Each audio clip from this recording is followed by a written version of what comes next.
And welcome back to the tiebreak of the World Chess Championship in Moscow. The second rapid game has just started with some quick opening moves. This is very interesting because we're seeing the exact repeat of game 10. I'm sorry it's not on the board yet, but you can see from the screen that this is exactly what happened in game 10, and now Vishy plays d4, the move we mentioned on the air actually during game 10. Let me just see if I can find where moves are.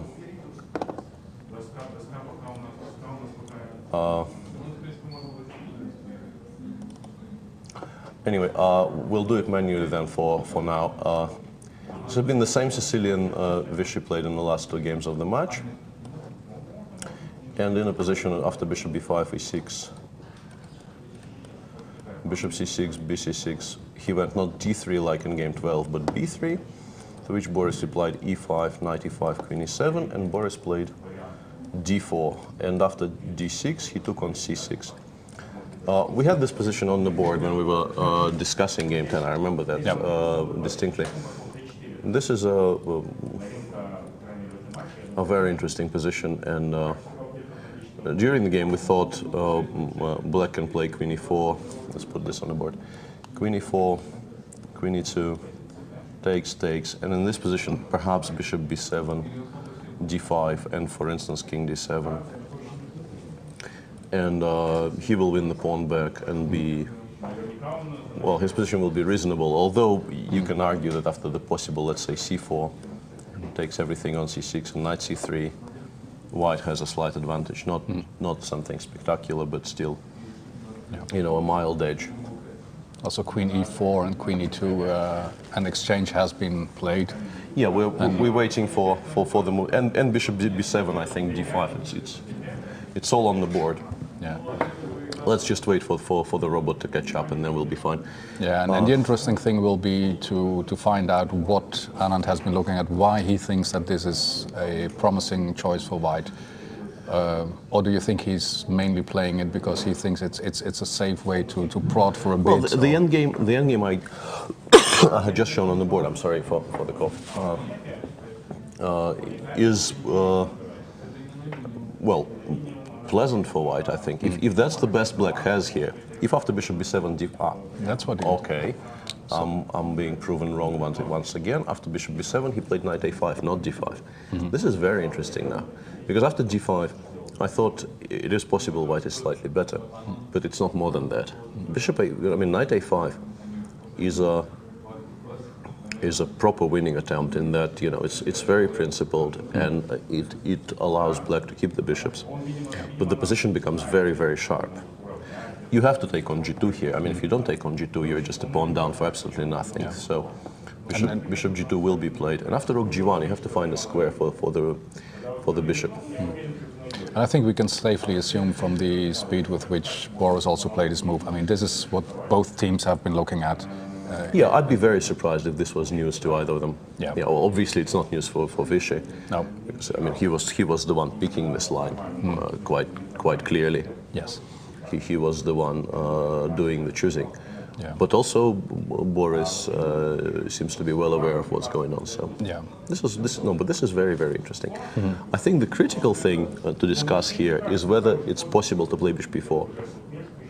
Because you would like to keep the bishop on the long diagonal, ideally, but it gets hit there once again, and you have to be prepared to play the position, let's say, after knight c3. Let me just show this.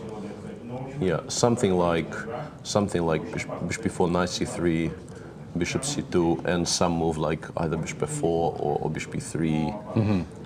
And it becomes very, very sharp and potentially very dangerous for black, because I mean, he's hugely underdeveloped here. I'm stating the obvious, but still, he's seriously behind in development. Yeah, his entire king side is still. Yeah, despite the fact that there are no kings on the board, queens on the board, his king could get, you know, I mean, in a position like, for instance, something like knight f6, rook c1, bishop g6, and something like dc5, knight b5.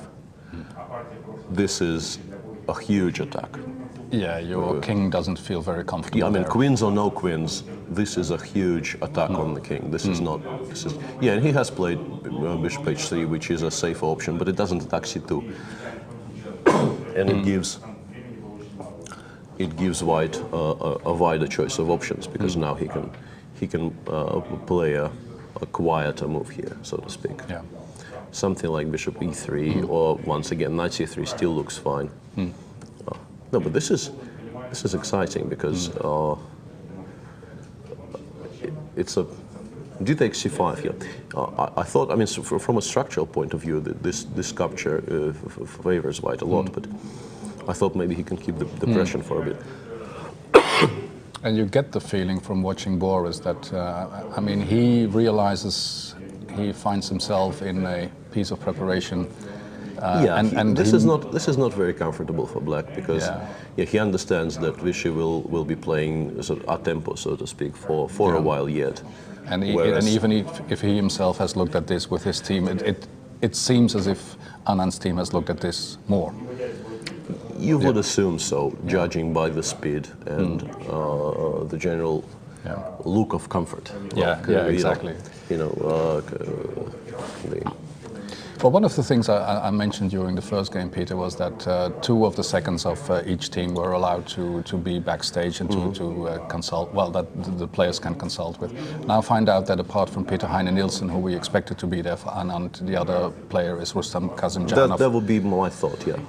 I would name him as a second person, if I had to guess. Yeah, and also Anand's wife, Aruna, she's also backstage, so they are there to support him psychologically and technically.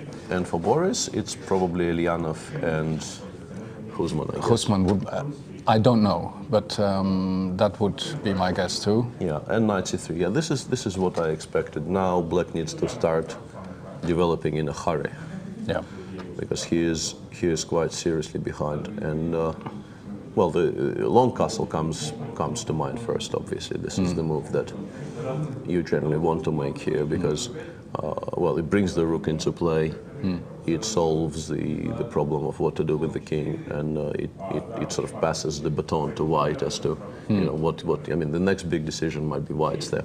Yeah. Something like bishop f4 is possible, bishop e3 is possible, sort of eyeing the c5 pawn for the future, and even something like knight b5 I don't much like, although it's not entirely pointless as well.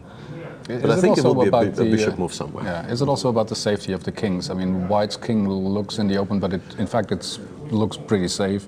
And yeah, it's well, is black's king more exposed than white's in this position? On e8, yes. On c8, not so much. I think black needs to castle.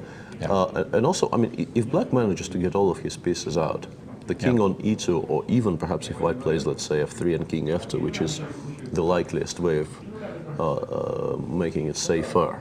Yeah. Even there, if black manages to bring the knight and the bishop out and the second rook to e8, it will not be entirely safe. But yeah, I mean, it's very much in a sharp endgame like this. It's very much about the safety of the king. Yeah. Perhaps the most important factor. Or the activity of the king. Yeah. No, that a bit too early for that. There are way too many pieces on the board for the kings to become active. That would be like walking into a minefield. Yeah, that would be suicidal a bit. Yeah. So, no, I expect, I mean, Boris can't really be playing too fast here unless he suddenly remembers what his notes say. So he will think for a bit, but I still expect long castle. Yeah, because he has a very important decision to take here. No, but in a position like this, especially in a rapid match, faced with obvious preparation, I think you need to take a conscious decision not to play too slowly, because you are likely to figure it out at the board. In fact, the same situation that we saw in the classical games, where you were slightly critical of Boris's, well, abundant use of time. Yeah, I think you need to take some decisions, sort of by you play with the hand, so to speak. If this were a blitz game, the king would already be on c8. Exactly. And you briefly check if there's any immediate. Well, you need to check if it loses. Yeah. But once you decide it doesn't, then go for it. Yeah, just castle and see, because You know, as the saying goes, castle cannot be a bad move, it can only be untimely. So... Who came up with that? can't remember, but I mean, it's A wise guy. yeah, some wise dude. Yeah. So perhaps, you know, from a purely mathematical point of view, some developing move like knight f6 before castling could potentially be stronger and more precise, although I wouldn't know why. But generally speaking, you need to castle. You'd have to find a point for that. Yeah, and you need to castle. I mean, perhaps black, you know, in an ideal world, would prefer to castle kingside. But seriously, with a rook on g1, you would have to make a lot of preparations for that, Yes, and yes. you just will not have the time. No. So, well, a possible plan could be something like f6 and king f7. But once again, it's a question of do you feel you have the time for that? Do you feel you will be able to? Let's just. Or do you feel you have the time to find out all that? Yeah. That as well, yeah. But also, let's say f6, king f7. The king is now very safe, and it's important to note that white can't enter with the rooks because d7 is covered very well by the bishop on h3. But what's your next move? You can't go knight e7 because c5 is hanging. You can't really go bishop d6 because it will get attacked from c4, and also white probably will occupy the d file anyway. Yeah. And now you're a bit stuck looking for your next move. Yeah. I mean, the king looks very safe on f7. If you imagine, you know, in this position, black managing to put the knight on f5 and white not winning any material, black is doing excellently well. Yeah. But it's some moves away. So. Is this what seems to be the advantage of white, that there's many moves he can make with tempo and that, and also, I mean, he's ahead in development. He's in a position we have right now. He has more pieces out. His position is more active. He has more options. Yeah. And also, I think it's much easier to play with white, frankly, because as you correctly pointed out, he has moves he can make without, you know, fearing they are sort of conceptually wrong, whereas black will need to take very important decisions on where pieces must be developed, and you know, he can actually go wrong with those. Yeah, long castle. Okay. Somewhat slower than I expected, but still. Yeah. But the most natural move, either bishop b3 or bishop f4. I think I'll use the move here. I would probably lean towards bishop b3 because I think the play against the c5 pawn is very much on the menu. But bishop f4 has an important point. It creates a serious threat of knight b5. I think something like knight f6, knight b5 is now potentially a problem for black very much. Very much so, like rook d7, rook d1, for instance, and the pawn on a7.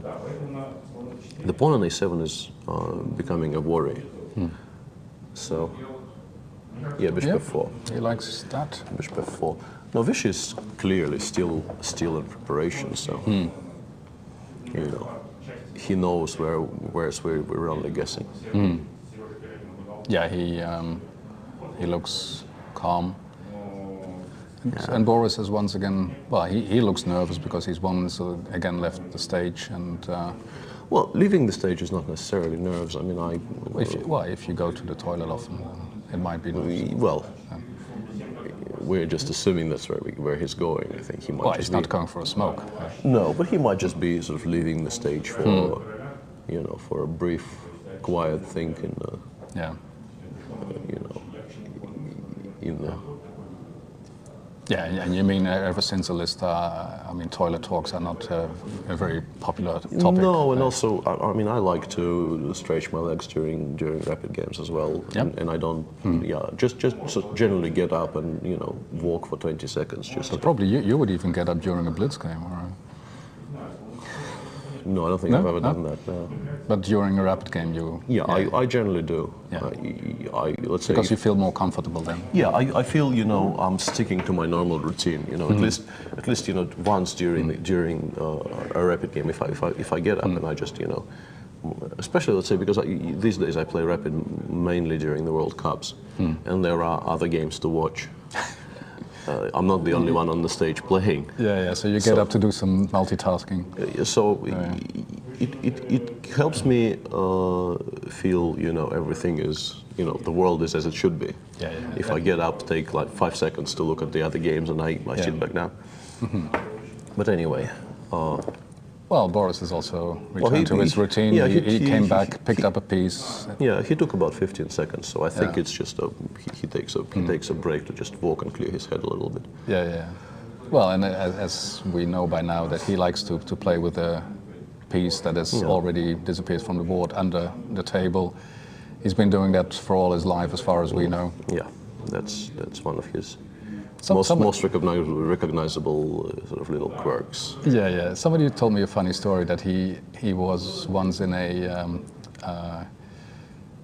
time trouble phase where he had also picked a piece, and then the moment his opponent made a move, he in fact wanted to make a move, but then he realized that maybe it wasn't allowed to do that with a piece in your hand.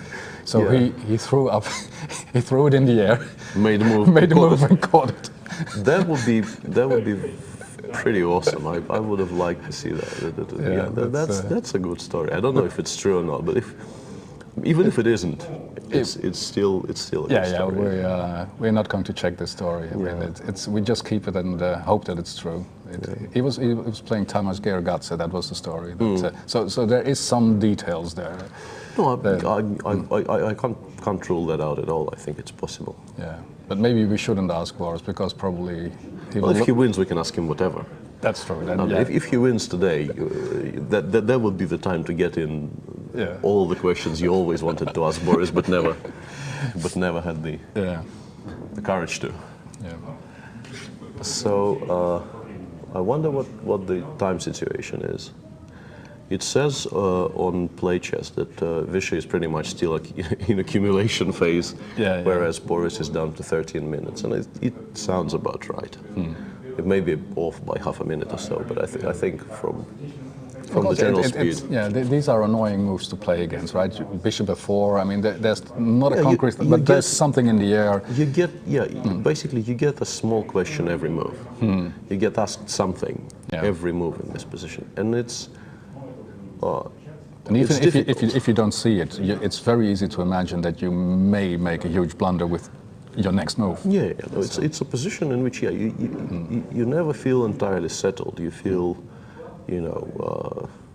something bad might happen if I make a mistake here. Yeah, and the white pieces are happily hopping towards your king.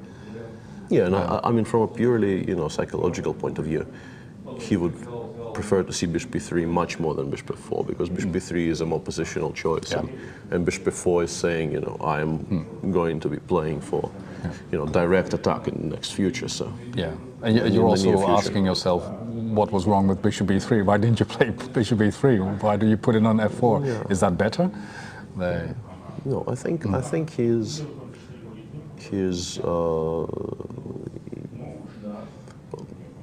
that's not an ideal situation to find yourself in when you're playing Vishy. Seriously below on time, and in a position where you're just working stuff out, whereas Vishy seems to know, and a position in which the price of the move is potentially very, very high. So, and he of course realizes all that, as you can see. I mean, he is a picture of concentration, and he knows he needs to be at his best here. Yeah. Bishop d6. I've been thinking about this for the past 5 minutes, but I can't really understand. Basically, this is a pawn sacrifice. White can take on g7. And now black needs to find something concrete very, very fast, because if, let's say, if white consolidates here in some way, then, as I said, he's just a pawn up for not very much, and should be, well, it's a technical task. Whether it's a simple technical task or not is, debatable, but still, it's going to be just a question of whether Vishy can convert an obvious advantage. So you need to come up with some move here, and I've been looking at something like knight f6, trying to exploit the fact that the king is a bit unsafe now, and white would ideally want to do something like f3, king f2, but then rook d2 check comes. So white has two options here: either knight c4, rook e8, and knight e3. swinging the knight over and using it to cover the e-file and to make e2 much safer for the king. Or he could just bite the bullet and take on f7. And after rook e8 check, just to go king f3. And if you go bishop g4 check, I can go to g2 or g3, it doesn't really matter. And it looks scary a little bit for white, but in the 5 minutes I've been sort of considering this on and off in my head, I can't find the refutation. Yeah. And if there is no refutation, this is 2 pawns up. Yeah. And you know, once the dust settles and white, let's say, brings the knight over to e3 once again, this will just be winning. I mean, rook f7, you can play something else, but rook f7 is an attempt to just settle the game there and then. Yeah. Black could go, let's say, knight h6 here. But another option actually for white, now that I thought about this, white could play rook g3 and meet rook e8 with not knight e3 but rook e3. This is also a possibility. So it's very interesting to see how Vishy will react to this, because he has many options here. Well, he will start by taking on d6, I'm fairly sure, because if you don't, it gives black an all-important tempo to do something. So bishop d6, rook d6, and now the big question. There's also actually rook g5. Now that I think about it, this actually allows rook g5 now, which could be very, very unpleasant actually for black. Because you... Well, I want to take on c5 with a check. Yeah, and you cannot defend the pawn. Yeah, and the pawn, well, you can play f5, but then all the moves all the lines we were just showing will be just so much worse, because on g7 the rook will also be threatening a7. Exactly, everything will drop off there. Yeah, I mean, this looks like a... Yeah, now let's wait for Vishy to make a decision, because I think he has a huge choice here. He has 2 moves which are both very, very strong. And also even something like knight c4 here is not that bad, because let's say knight c4, rook e6 check, and some move like knight e3, for instance. g7 is still hanging. Rook g5 remains a huge threat. This is not sorry. This is not very nice for black. But yeah, rook g5. Rook g5 is very, very attractive. And very, very unpleasant for black. Yeah, this is you know, you would feel I might be winning here. If you're white here, you feel, you know, this might actually be very close to winning, not better. Just sort of very close to game over, if black doesn't come up with something spectacular, and I don't see what that is, at least not yet. That's amazing how quickly we have ended up in this position. I mean, this looks like good homework. Yeah, Vishy has 21 minutes left, so he has. Yeah, and there he goes. Yes. He has plenty of time to consider, but he doesn't really need to, because I mean, rook g5 feels the right move. Yeah. Because I mean, g7 pawn is important, but if you take on c5 with check, you would prefer to take on c5 with check. Yeah, because of the 2 options. I mean, just swap all the pieces, and it's easy to see why this is so good. Yeah. Of the 2 options available to him, black, I think, I mean, f5 is just unbelievably ugly. I mean, I would still go knight f6 here. I would go knight f6, rook c5, king b8, and hope you can find some counterplay here. At least, you know, the structure is somewhat unbalanced, and you know, you have the bishop, and maybe in some position you can get some play against the weakened king side if you don't get mated on the queen side first. But I mean, the objective assessment of this position cannot be in doubt. Yeah. White is much, much better. So it looks as if the challenger is once again in trouble. In the first game he managed to extricate himself from the problems he got himself into, but will he do that again? And to me this looks tougher. Yeah, this looks very, very unpleasant. Yeah, I think he played knight f6. Yeah, as expected, he played knight f6, and well, there's no real reason not to take, I guess. No, I mean, having played rook g5, if you now don't take, if you don't take it, it just looks weird. Yeah, king b8. Yeah. Well, now it is a technical task. Now Vishy needs to figure out how to minimize the counterplay, make his king safe. First and foremost, he needs to. Yeah. Yeah, this is what we have on the board. He needs to find a precise move here. I mean, he has knight c4, e3 as an option once again. He has rook g1, rook e8 check, king f3, just taking the g file under control, so there are no checks on g4 anywhere. Which I think perhaps is the best move here. At least that's the one I like the most. Which one? Just go rook g1 here. That would be, I think, Activate another my preferred piece. solution. But I think he is about to go knight c4, which is also fine. Nothing wrong with knight c4.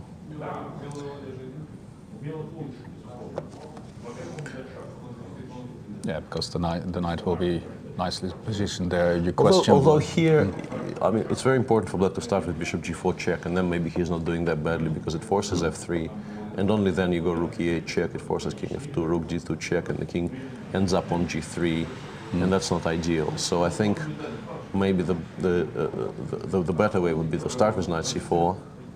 Because this is very important, it covers d2. So now, if we're in time to go f3, king f2, we will be almost winning. So bishop g4 check is no longer an option, you have to start with rook e8, king f3. And now if bishop g4 check, I just go to g2.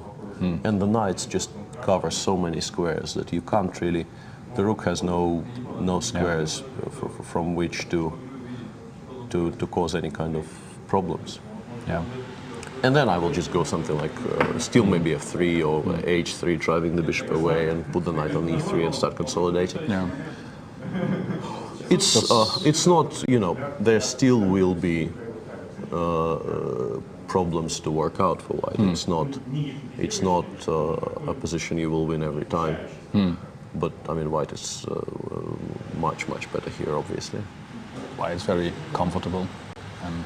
But once again, I mean, he is shifting in his seat. He is sort of trying to calm his nerves. I think the gulp of water and the rest of it is mainly aimed at settling the nerves and making himself not play very fast, because he feels it in, you know, close to his fingertips. You know, it's almost there. You know, and he also realizes that if I once again let it slip, I mean, then he really should not. Which position am I going to win? Yeah, there is this feeling. Yeah, if you don't win game one, and then you get a position like this with white, and you don't win this either, then you really begin feeling, you know, this may not be my day. Yeah. And you don't want that. Yeah, rook e8, king f3 will follow very fast.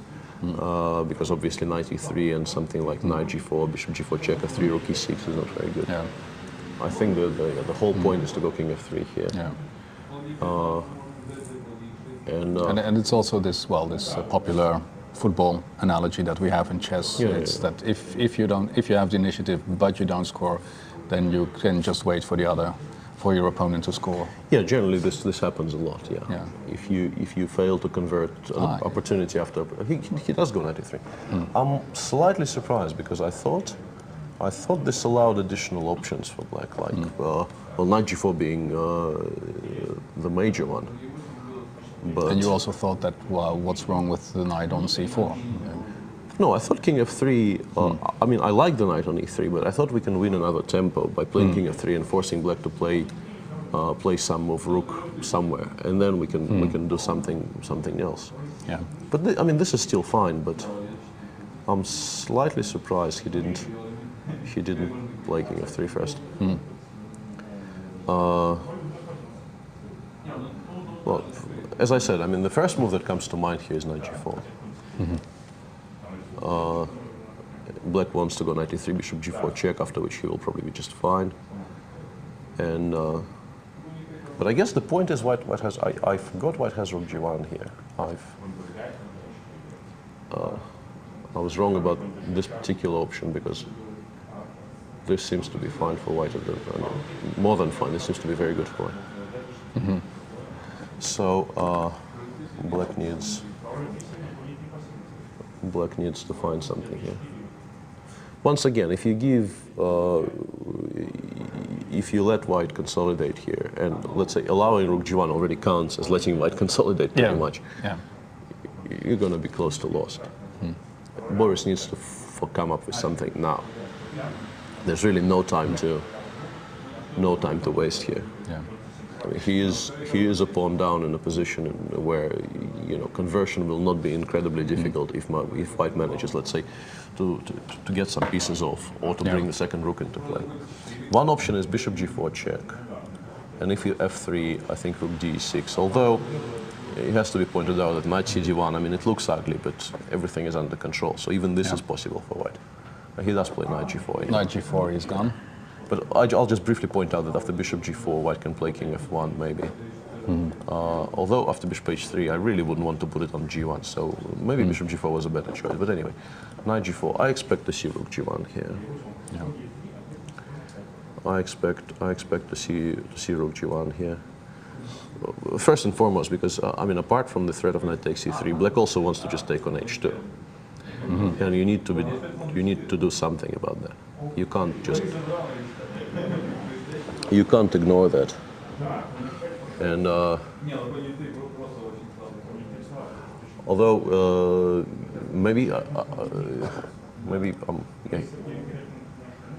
because our Russian commentators for some reason think he played knight h5, which I didn't even consider. The move exists, but it's not what he played. And I briefly panicked and started looking at the screen, seeing where the knight is, but the knight is on g4, so it's... So, and even after rook g1, black can still take on h2, surprisingly. It becomes very, very concrete, because, for instance, I'm not sure, maybe white can even take on g7, bishop g4, check, king e1. But this now becomes, calculatable, so to speak. Let's say knight f3 check, king f1, bishop h3 check, king e2, knight d4 check, and well, maybe black is just fine because there are no good squares for the king at all. Yeah, this is probably king not what e1 you knight. want. Yeah, this is not what you want. So after king knight h2, white will need to come up with something else. This is interesting. Yeah, and this is also why I was so convinced after rook e8, king f3 is the best move. This is surprising to me, frankly. And Boris seems to realize that he's still alive. Yeah, I think we should play knight cd5 here. This is very interesting. Knight h2 is still an option, but it's no longer so great because the d file is available to the king. So something like rook h1, bishop g4 check, king f3 will be very good probably. Yeah. So I think black needs to play f5 here. But we'll see what happens. Black needs to start and continue developing some kind of initiative on the king side. And actually f5 looks very, very natural. I'll be surprised if Boris doesn't play it because it looks like, the most obvious decision here. But you have the feeling that black is getting more out of this position than he should have had. I think he had more. It's messier than it could have been. I think, and this is a very, very good word you just used. I think when you have a position like this with white, your principal aim and something you take the most pains to avoid is a mess. Yeah. You want this as clear-cut, as boring, as technical as possible. Yeah. And once the pieces start jumping, you feel like you've let at least some of the advantage slip. Although, I mean, Vishy is very good at short tactics, and you would take him over anyone to be able to calculate what's going on and to react precisely to whatever life throws at him. But in general, in terms simply of minimization of mess, I thought king f3 was better than knight e3. Yeah. But still, this is a very principled reply, and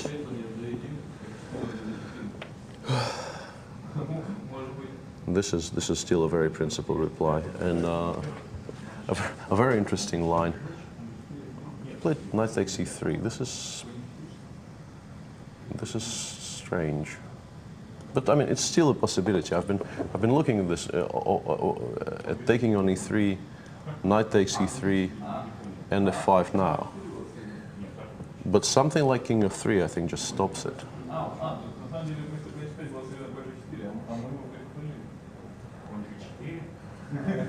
So I wonder what the plan is. And also fe3 is not ridiculous here, although fe3 allows a lot of play against the h2 pawn. So, I mean, if at all possible, Vishy would prefer to take with a knight. Because then you keep the fifth under control. The rook on c5, you know, is kept in play. Yeah, he took on e3. Now I think it's a choice between f5 and bishop g4 check. But bishop g4 check, white will, I think, play f3, and after rook d6, he has rook c3. Yeah, he did play bishop g4 check. Yeah, I expect to see f3, because after king, let's say king f1, black doesn't play bishop f3, of course. Black gives another check, and you can't really play king g1 h1. You never want the king in the center, in the corner with the bishop on h3. So white will have to go back to the e file, achieving nothing. So I think the point is white can play f3, and as I said, after rook d6, he has rook c3, and the bishop will have to go somewhere, and then the white can play king f2. He's played f3. Yeah, he's played f3. I would be shocked if he didn't. And apparently after f3, this is great. This is I'm very, very impressed with Boris. Bishop c8 here, and this is incredibly impressive defense. I must say, I'm very seriously in awe of this. This creates a huge threat of bishop a6, check c4, rook d6, winning a piece. There is also a problem because rook h6 is now a huge problem on every move. You constantly have to consider rook h6 attacking h2. And yeah, this looks very strong, doesn't it? I think, yeah, Vishy must have missed bishop c8, and now suddenly it looks as if black might be fine. That would be a blow for Vishy. I mean, having two such positions and getting winning none of them. Yeah, that would be a huge blow. Yeah, it was very important to get the bishop to diagonals where he can be always, it can be all active at all points, because as I mentioned, after rook d6, rook c3, the bishop would have to go to a bad square, like, I mean, h3 where it does nothing, or f5 where it will get attacked after king f2 yet again. Yeah. And on c8, white cannot touch it. The h file is free for the rook to constantly harass the pawn on h2. And also, having played f3, you know, Vishy constantly has to worry about this knight. Yeah. The knight on e3 just comes under immediate attack in every single line. And he's looking at the board like, what is going on? I mean, he is thrown by this, and who wouldn't be? I think, I mean, I can't really find any move apart from rook e1 here. I think rook e1 should be best, and then black can just play rook h6, rook h1. And then some move here. Perhaps even play back to d6. And white is just so discoordinated that maybe he has to play rook e1 again. I am very, very impressed with this. You know, and Boris was down on time as well. He found this on maybe 5 minutes. This is incredibly resourceful defense. I mean, is this perhaps the conclusion we should draw, that, well, Vishy, he gets two winning positions, but that, in fact, Boris is playing better? Well, in game one, it wasn't really a theoretical competition. In game one, Vishy solved the problems, and then Boris played a4. So you can't say he outplayed Vishy in game one after getting a bad position out of the opening. His bad position was the result of his own mistake. But in this game, where he was put to the test, I mean, he is playing better. In this game, he found decisions which inconvenienced Vishy the most. I think this is how you would describe it. While Vishy, well, absolutely didn't make the most of the chance that he got? Yeah, I that think, he created himself or that his team created? No, I think if this ends like we now think it will end, this will be a bit of a body blow for Vishy, because really he would be, in a match like this, if you get a position this good with the time advantage that he had, you expect to convert this. You think, It's not only a white that you're spoiling, but it's white, it's a novelty that you're spoiling. White is not that important. I mean, of course, you want to put more pressure with white, but as you correctly say, it's just that you feel that you finally caught him. You finally showed something he was not prepared for. And even that doesn't work. Yeah, and even that only brings you half a point. Yeah, that does not feel good. No. And then also knowing that Rookie one has been played since. How Boris has thrived in mounting tension situations in the World Cup and in the candidates matches. Yes, this goes back to the point we were making all along, that Boris is a big match player. His career over the past 5 years has been, a sequence of awesome performances under immense pressure. Performances, frankly, many people unjustly do not expect from him. Yeah. And we're seeing it yet again. Yeah. It's still possible to go wrong. It's still possible to make a mistake here and not save this game. But we're assuming Rook H6, which it will looks not as play. if he is fully in control now. Yeah, after Rook H1, he will need to find one last precise move, which is, I don't know. I quite like Rook D6, but there may be something better. And then, he will have saved a second incredibly difficult game, and that will give him a lot of confidence. Yeah, and let's not forget that this is not a situation where Vishy can go to his hotel and have 24 hours to think how to recover. I mean, 10 minutes from now, the next. I think he went Rook.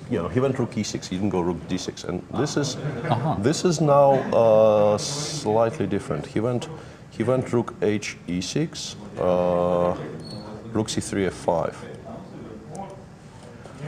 This is very, very sharp. This is very, very sharp, and now White needs to start running. White needs to start running towards the king side. King G2 F4 and put the knight somewhere. C5, I guess. C4, I guess. And at least he manages to unpin himself. But his king side now is very, very vulnerable. Yeah. And Black is probably still fine.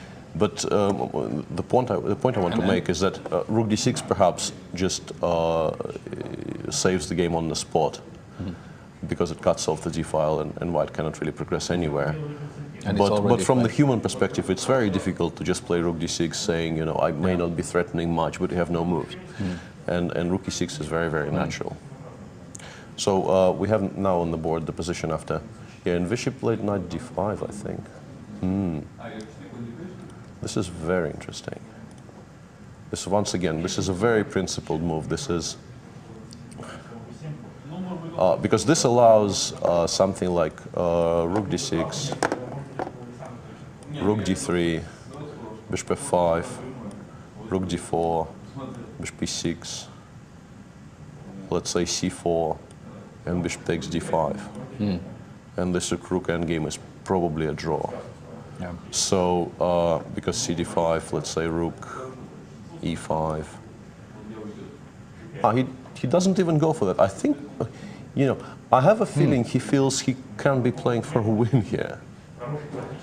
I think suddenly Boris looks very confident. Yeah, he looks very interested in this position, because I think he realizes that Vishy is not playing his optimal best here. Yeah. And also, despite being a pawn down, if the king side starts collapsing here, if Black gets to, let's say, the F3 pawn, he just wins. If somehow F3 pawn falls, game will finish in 5 moves. Yeah. So, and White is still very, very far away from any kind of avalanche on the queen side. I mean, the pawns, White does have 3 against 1 on the queen side, but those are on C2 and B3. They are not really. In the meantime, we can watch his wonderful bishop Bishop technique, yeah. Bishop technique. Yeah, but no, but this is a very interesting sort of mini spot in the game where I'm sure he realized rook d6 is almost an immediate draw. He just went g5 without thinking because he feels he's just not worse and why not play on.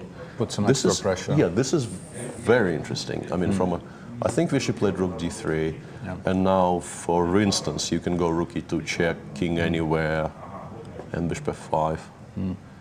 And if white plays rook d2, then you can take, go rook d8, and once again transpose into a probably drawn rook endgame. Apologies for the persistent cough. And Fishy will be, well, except for the fact that I've never heard him curse, but he will cursing himself. I have. Yeah, you heard him. I have. Yeah, Vishy will be, I think, intensely uncomfortable here. Because, you know, I think the most obvious feeling he will have in this position is, why is this happening? Yeah. Why am I here? You know, playing an incredibly unclear endgame, which I might conceivably even lose. I should be sipping a tea, being 1 point up. Yeah, you know, game should be over, and I shouldn't even have had to worry. Should rook f2 is very sensible here. Talking about attacking f3, rook f2 is very, very interesting here, I think. Planning bishop f5, and then, you know, trying to just collect. Yeah, I think he played rook f2. I think he played rook f2. Yeah. No, but this is, yeah. Vishy will just feel, you know, what is happening? h4, I think he played. Judging by the, yeah, he played h4. h4. And now, yeah, rook e2, for instance. This is becoming, I mean, this is becoming very, very sharp. And black is, I think, never worse here. Something like, you know, knight before a5 is trouble. Ah, no. Yeah, he can play knight before, it's important. Because if a5, the knight is just in time to transpose to d4. This is a big point. Because if in this position white has to play rook c3, then even bishop b7 is a move. And once again, you have to make a very, very unpleasant decision what to do with the, you know, the potential fall of the pawn on f3. Yeah. No, this is now incredibly sharp, and really all three results are possible. Of course, there's still the slight time advantage that. Yes, no. has. I think this is what Vishy is now mainly banking on. His 10 against 3 or whatever it is advantage here. Yeah. I can't see. It says 8 against No, 140, but that's probably wrong. Off, yeah. That's probably wrong. I mean, bishop f5, rook 3, g2, it could still be a draw, but there you either have to trade one piece or you have to vacate the second. Or and bishop b7, perhaps? Just to... An immediate bishop b7. Yeah, it's a possibility, but why not start with rook e2 if you can? No, but I think critical is rook e2 knight b4, and now black needs to find a move. But maybe we can play, yeah, maybe the point is black can play bishop b7 here. And if white takes on g5, you play a5 in this position. And now you will take on c2 with check. And generally speaking, I mean, the moment you start taking the pawns on the second rank with check, you're not doing that badly. No. That would be, you know, a general rule of thumb which applies in most cases. You know, the moment you start collecting the second rank pawn with checks, you are doing something right in the game. So, yeah, it's very, very intriguing, the whole thing. But I mean, it's a very, very big decision for Boris here. He has at least 3 very decent candidates: bishop f5, rook e2. But he's down to 44 seconds, Peter. So 10 against 40 seconds this changes a lot. This is no fun. Yeah, this changes a lot. That means that he might be very eager to look for an exit. He went rook e2. I don't know about looking for an exit. I think people underestimate just how Boris, you know, he tends to trust his assessment. You know, if he feels he's doing well here, and he finds something, I mean, 40 seconds with a 10-second increment, and the 10 minutes you will be able to use. Yeah, maybe we should point that out again. That with every move the players make, they get 10 seconds. 10-second increment is a huge deal. Is a huge deal, and if you feel you've worked out what's going on, and in this position, I mean, it's a very complex and a very sharp position, but still there are 6 pieces on the board. It's not really impossible. And of course, he's happily thinking in Fishy's time, Yeah. who still has 10 minutes. And I mean, even you know, a rapid player as great as Vishy will have to think in this position. He can't really be blitzing because, you know, it's a position where really, I mean, Vishy is also running a huge risk. Yeah. It is no longer a safe position where he can just sort of make some moves. And both players are strong enough to find the truth in this position. Yeah, and you know, if Boris feels this is a position where he can and should continue, he will continue. Yeah. He will not be looking for a bailout.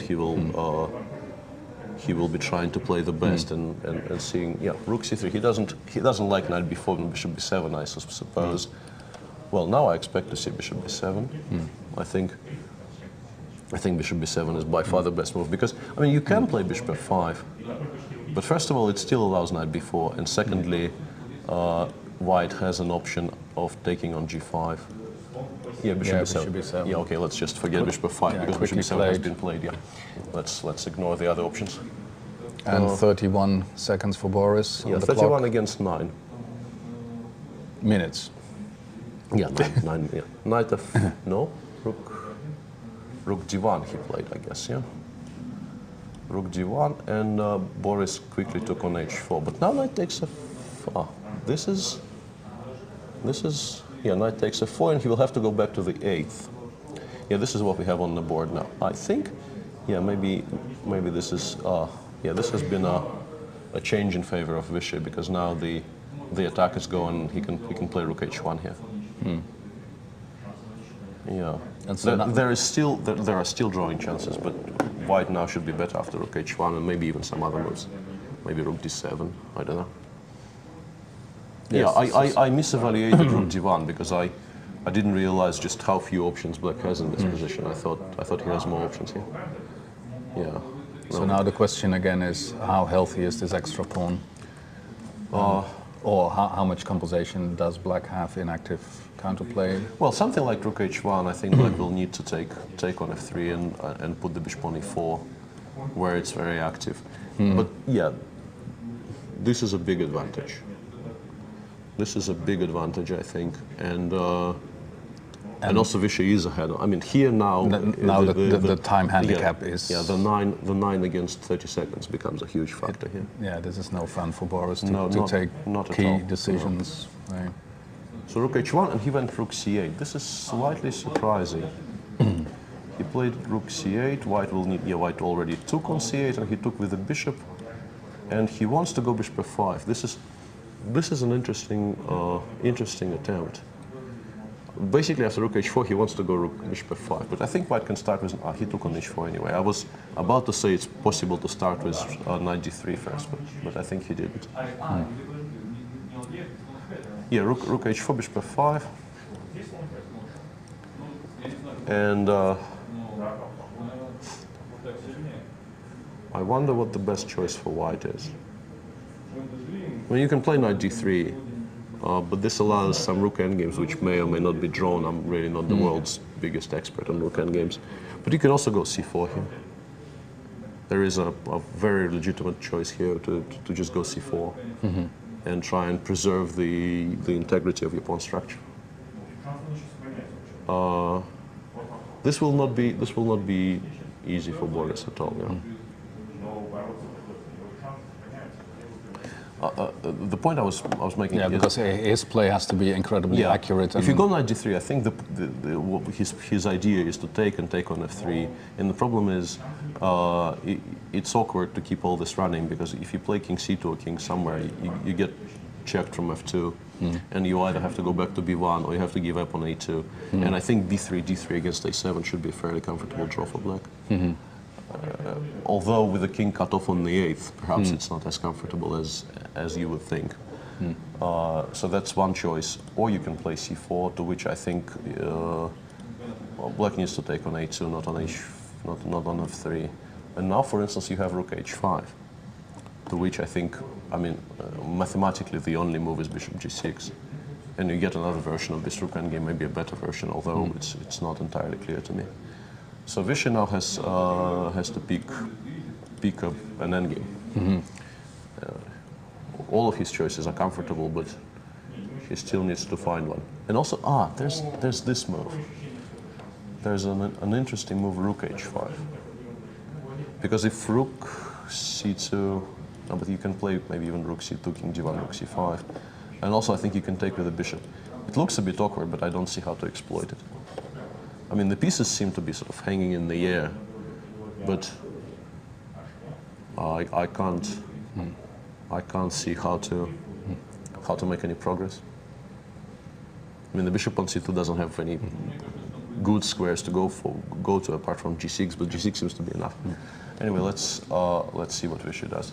He is now relaxed because he realized that he weathered the storm. He managed to survive the phase of the game where it even looked like he might be running some risks. Yeah. And now whatever he does, he cannot be worse in either of the scenarios. And yeah, he's in the driver's seat again. And he is now just trying to figure out which of the 2 or 3 options he has here, which all lead to various endgames. Which of his options is the stronger one? Yeah. It's a tough choice. Yeah, he can take his time. And also, I just want to point out that he could start with knight d3 here, and after rook f3, rook h4, bishop h5, he would have additional choices here of some sort. He could go, I don't know. Although it's very similar to the game, so maybe it didn't really make that much difference. But there was an option of doing this. So let's wait for him to settle on something. Rook h5. At least I pointed out this was possible, but now he needs to show me. He needs to show me what the idea is. I guess.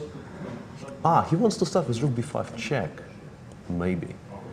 Rook b5 check. The only square is a8 because you can't go to c. That's what and now happened. knight e6 or knight somewhere, g5 or e6. This is very interesting. This is very, very interesting. I still don't see the win, to be honest, but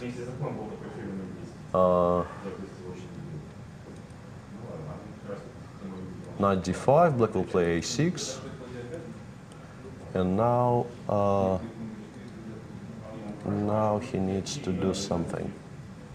He can win the a6 pawn by playing rook a5, king b7, knight b4, and he collects on a6. But after bishop g6, you take on a6, black takes on f3. I think this position will be very, very hard to win. Because the h pawn with the bishop will just run incredibly fast. If this is his plan, then the original position must not have been winning, because I think he realizes that this is not winning. This is barely better, frankly. The pawns on, if in this position, in the position I have on the board now, if the pawns were already, let's say, on a4 and b4, and the king was already supporting them on b2, white would be seriously better. But here, white needs to spend a lot of time just to get them going. First of all, black threatens rook f4, so you need to waste the tempo on something like rook, I don't know, d6. And black can maybe even play something like rook g3 and just start running. Just h5, h4, and it comes at incredible speed. The h pawn, once it starts running, it runs very, very fast. As you know, the general rule of thumb in chess is 1 runs better than 2. Yes. So, whilst white will be very busy, he takes with a knight. Maybe this changes something. This also allows king b6. Now, I don't know if black needs to play king b6, but black can start with king b6, and after b4, he can think about a move. But Actually, maybe you can even play h5 here. Knight c5 check, king b6, and b4. The problem is rook a6 check threatens the bishop, so you will have to waste a tempo here on something. I don't know. But you don't actually need any of this. You can just take on f3. He took an f3. Yeah, he does take on. I will. Clocks being what they are, I don't think there's any particular need for me to be moving pieces on the on the board, because they will be changing much faster than I can show lines. I think this should be closer to a draw than to white spin, but with the 4 minutes against 20 seconds situation,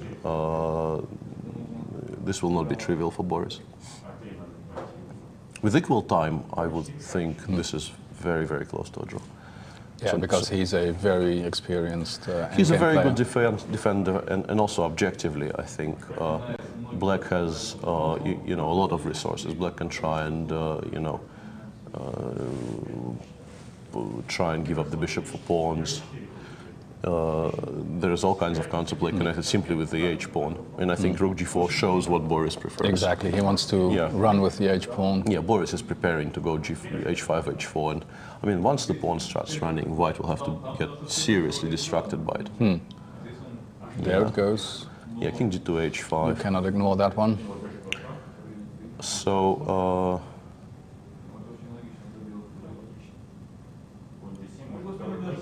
yeah, knight d7, e5 maybe. Knight d7, e5, rook g2, king somewhere. Yeah, this is what's what he did. Yeah. King b7 will be played now. Knight e5, king g2, and king somewhere. But still, bishop will go somewhere. I don't know, e4, f5, or somewhere. And the moment the knight leaves the queen side, it becomes almost impossible to push the pawns forward. And he hesitates and he moves it to c3 instead. Yeah, that's allowed for those of you who might think whether this was an angle shot. It's allowed. While you keep the piece in the hand, you can choose whatever move you like. Did he go? Bishop e8, and now the knight will go back to those squares 93. But yeah, h4, and.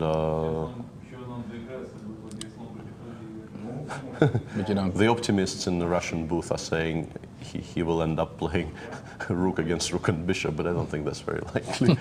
But now actually the bishop has to be careful, because after bishop g6 but I think bishop g6 probably is fine. Or maybe even bishop c6. Yeah, bishop g6. The point is knight f4, rook g3 check is kind of awkward. White will need to find a square. This has to be a draw objectively, but. But time will play a role.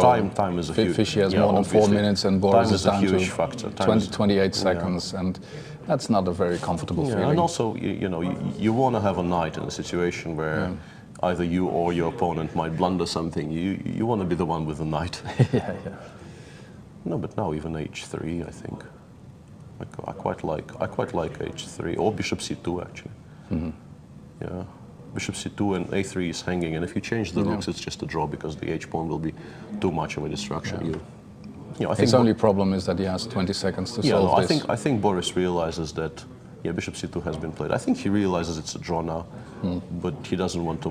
He doesn't want to make any mistakes. He's sort of checking and rechecking stuff, but no, I think he knows that he's saved the game by now. And in case people wonder, I mean, Boris is an extremely good endgame player. Yeah. Boris is very solid in endgame. He went rook h5, but okay, now he will play rook a3, rook h4, and okay, the game will continue for a bit. But frankly, if you remove the bishop and the b pawn, you are not winning this position against Boris. You're not winning against pretty much anybody, but against Boris, you're just there's nothing there. Well, that's remarkable. So we see another escape. Don't think I'm running ahead of things. It would be tragic if Boris lost this. And I mean, the way to lose this is to blunder one of your pieces. Yeah. That's how you lose this position. That's the one and only way at this level Yeah. To lose this is to just blunder one of your pieces. No, I mean Vishy is correct in playing on because he's not even aiming to win the bishop. He is aiming to, maybe create some confusion, give some checks, and play against the 11th, the 18 seconds. But I mean, we all know this is a draw. Vishy knows it, Boris knows it. There is no doubt. And now all of you out there also know it. Yeah, it's just that Vishy feels that how did this slip? Yeah. And this it got away from him twice, frankly. He had an almost winning position around move 20, and then Boris, I think, slightly misplayed his position when he had the rooks on e2 and f2, and maybe had better chances there, better choices there, not chances. And once again, bishop f5. I thought bishop b3 was the point. Yeah. No, in a position like this, yeah, I think Vishy now is justified in playing on because there's huge nuisance value. But yeah, that would not be good if he didn't draw this. But yeah, this is let me just what I think is the position on what he didn't give check. The position was b5.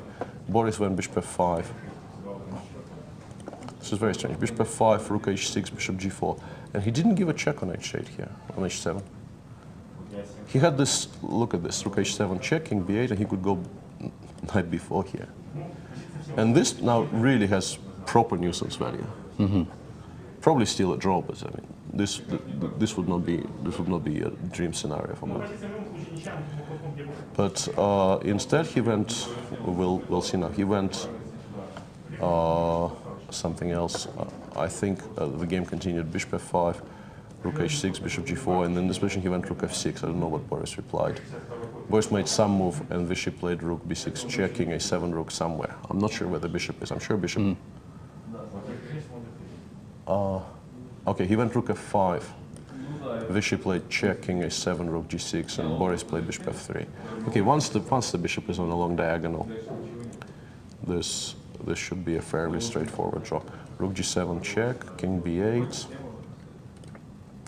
and now knight b4 is possible once. No, it's not possible. Knight c3, yeah. But yeah, now the knight is cut off. The white's choices lay in positions where the knight was not cut off, where knight has jumps, and now, yeah, bishop b7, king c4. This is what we have on the board. This is now very, very drawn. I mean, game will continue for a while, and I'm sure if Boris was white and Vishy was black, game would also continue for a while. It's not just Vishy disrespecting his opponent. It's not against any etiquette or whatever. No. In this position, you can imagine how black can get mixed up and get nervous, and people make mistakes in the simplest positions.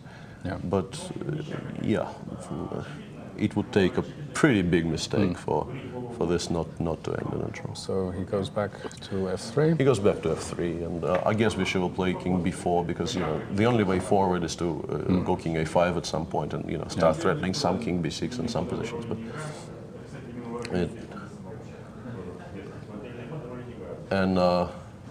what? Did he put it here? No, there's something bizarre going on in my demonstration board, but yeah, that's not what happened.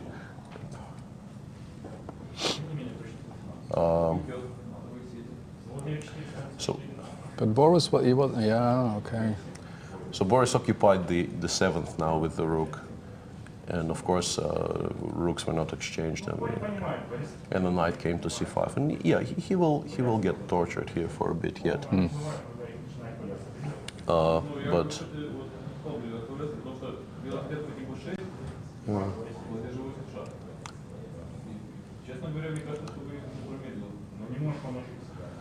this is slightly unpleasant because you will not get the chance to get rid of your bishop. At this point you start wishing for an opportunity to give the bishop for the pawn, because rook against rook and knight is Rook against rook and bishop is a draw, but you can make... And his time problem becomes, make a I mean, mistake. he has to move quickly now. Whoa, that was made on 2 seconds. Oy, oy, oy, oy. This was made on 2 seconds. This is now, this is not- properly nervous. Yeah. This is not ideal because he had 50 seconds and with increment, he needed to make like 5 moves in a row fast, and he would have more than a minute, and then he would feel comfortable. It's difficult to see exactly what the position is, but yeah, you can blunder some jumps here. I'm sure the table bases would tell us this is still a draw, but this is now tricky. From the practical point of view, yeah, hands are. Oh, knight e6, knight d4 might actually be winning now. This is not. Yeah, this is now very, very critical. And king b6.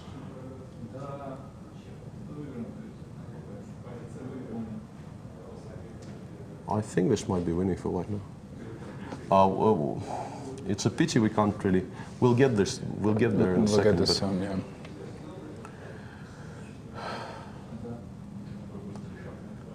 Yeah, I think this is now winning. And rook b8, yeah.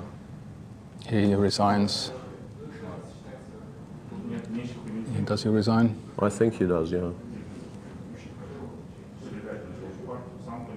That's a dramatic finish to a very exciting game where Anand got a winning position, then spoiled it, and Boris was fighting very well, seemed to save the draw, and then in the end game, with a lack of time, he slipped after all.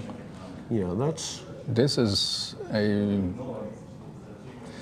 And the situation Yeah. is Boris Gelfand is down 1 point now. Vishy Anand, the world champion, is leading 1.5 after 2 pretty dramatic games. Yeah, And there's additional drama for Boris because he has to sit down for the next game in 10 minutes from now. Yeah, and for the viewers who are wondering why I've been saying non-stop for the past 10 minutes that this is an easy draw, it is if you manage the time. And once I saw him make a move on 2 seconds, I knew he was in a lot of trouble. Yeah, because then you, in fact, essentially you stop thinking. Yeah, you just, and also the pressure of the World Championship must really be getting to you at this point. Yeah. I mean, it becomes a huge factor. Yeah. And the point was, when he put the bishop on the long diagonal and everything was under control, he had about 50, I think that they showed us the clock at that point, and he had about 50 seconds. Yeah. And with the 10-second increment, I assumed he will make some moves in the next, let's say, 5 to 7 move span. He will make some moves really, really fast, without really, I mean, perhaps, without thinking, so to speak. Yeah. And that would give him a cushion to work with for the future. Now, instead of which he tried finding best moves, so to speak, and he went, severely down on the clock. Yeah. And once White starts making some kind of progress, and you have to make moves sort of entirely on the increment. When you go below 10 seconds and you're playing on the increment, and also you actually have decisions to take, this is not fun. Yeah, and it's in fact the arbiters are very kind to Boris right now. They haven't started the 10-minute countdown yet. They are first arranging everything for the next game. In the next game, when Boris has the white pieces, and in fact he is in a must-win situation. He pretty much needs to win this game. Yeah. He is, So this playing for a win against Vishy with the black pieces is. Yeah. It's not impossible. Nothing is impossible, But it's, but it's unlikely.